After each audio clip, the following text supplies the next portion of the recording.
In Belarus, a criminal case has been opened into the newly formed Opposition Coordination Council. The council, made up of dozens of figures from across Belarusian society, demanded fresh elections on Wednesday.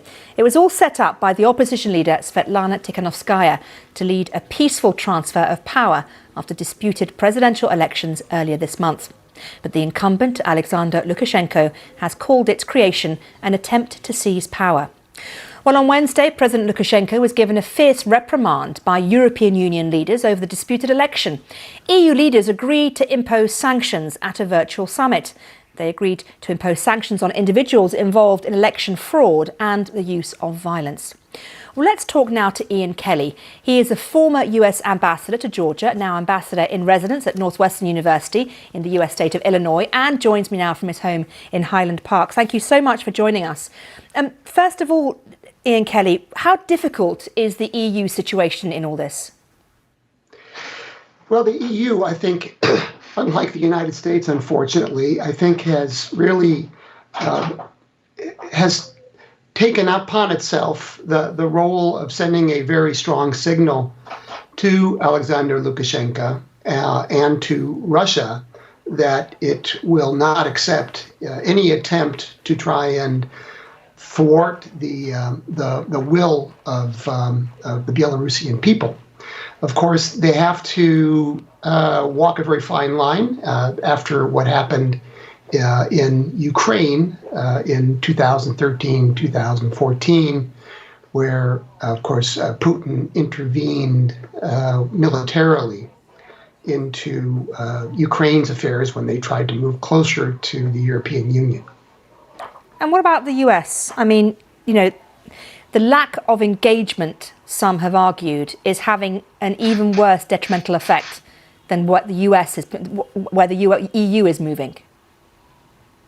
Yeah, it's been frankly very disappointing. I mean, I'm a retired ambassador now, but in my career, I was used to Washington linking arms with its transatlantic allies to come up with coordinated positions and policies, and we aren't seeing that.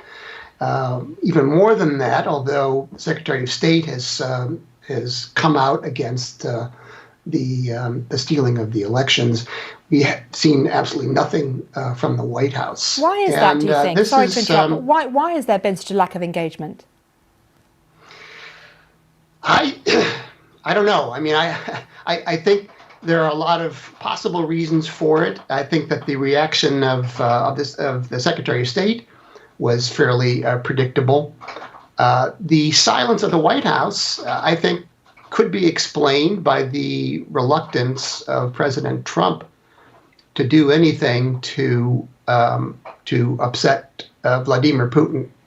But as I say, so far we've heard nothing from the White House. And what about Russia's goal here? Where does Russia stand in terms of its relationship with Belarus and where it wants Belarus to be? Well, Belarus has been an ally of Russia. They've created what they call a unitary state.